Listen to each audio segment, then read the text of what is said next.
इस तनाज़ुर की वजह रोमेसा की वो कोशिशें हैं जिनका मकसद परीशे की शादी को बर्बाद करना है। रोमेसा को फोन पर बात करते हुए सुना गया जहां वो ये कह रही थी कि वो परीशे की तलाक करवाकर ही दम लेगी और जब तक ऐसा नहीं होगा उसे सुकून नहीं मिलेगा। आलम की वालदा ने रोमेसा की ये बातें सुन लीं जिसके बायस उनकी तबीयत खराब हो गई और वो गिर पड़े।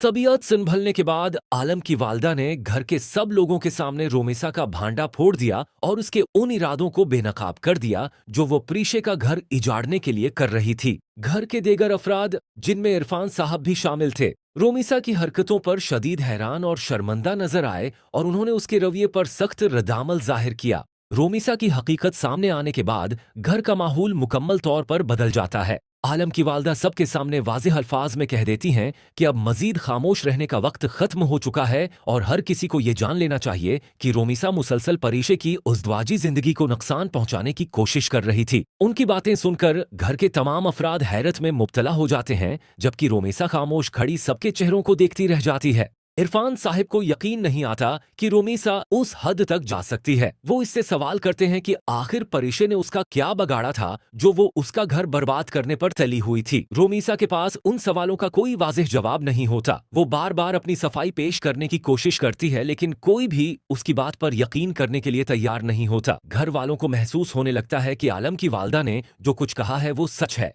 प्रीशे ये सब सुनकर बहुत दुखी हो जाती है। उसे एहसास होता है कि जिस शख्स को वो अपना समझती थी वही उसके खिलाफ साजिशें करता रहा। उसकी आंखों में आंसू आ जाते हैं लेकिन वो खामोश रहती है। घर के चंद अफराद उसे तसल्ली देने की कोशिश करते हैं और कहते हैं कि सच आखिरकार सबके सामने आ ही गया है। प्रीशे को ये जानकर दुख जरूर होता है लेकिन उसे इस बात का इत्मीनान भी होता है कि अब कोई उस पर इल्जाम नहीं लगा सकेगा। दूसरी तरफ आलम भी शदीद परेशानी का शिकार हो जाता है। वो सोचने लगता है कि अगर ये बात वक्त पर सामने न आती तो शायद बहुत बड़ा नुकसान हो जाता। उसे अंदाजा होता है कि उसके घर में कितनी बड़ी गलत फहमियां पैदा की जा रही थीं। आलम अपनी वालदा का शुक्रिया अदा करता है कि उन्होंने हिम्मत करके हकीकत सबके सामने बयान कर दी। अगर वो खामोश रहते तो शायद हालात मजीद खराब हो जाते। रोमेसा बार बार कोशिश करती है कि किसी तरह सूरत हाल उसके हक में हो जाए लेकिन हर गुजरते लम्हे के साथ मामलात उसके खिलाफ होते चले जाते हैं। घर के अफराद उससे दूरी अख्तियार करने लगते हैं और कोई भी उस पर पहले जैसा एतमाद नहीं करता। उसे एहसास होने लगता है कि उसके अपने अमाल ही उसकी मुश्किलात की वजह बन रहे हैं।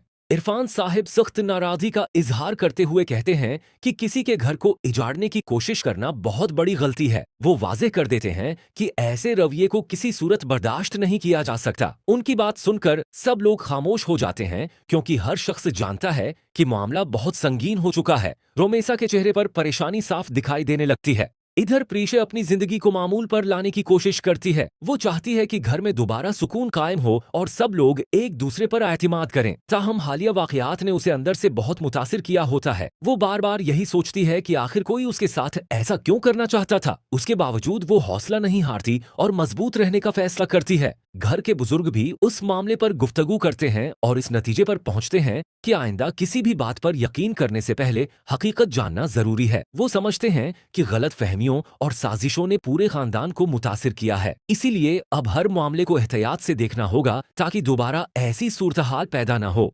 दूसरी जानिब रोमेसा तुनहाई महसूस करने लगती है। उसे अंदाजा होता है कि एक गलत कदम ने उसकी साख को शदीद नुकसान पहुंचाया है। जिन लोगों की हमायत की उसे उम्मीद थी वो भी अब उससे सवाल कर रहे होते हैं। वो खुद को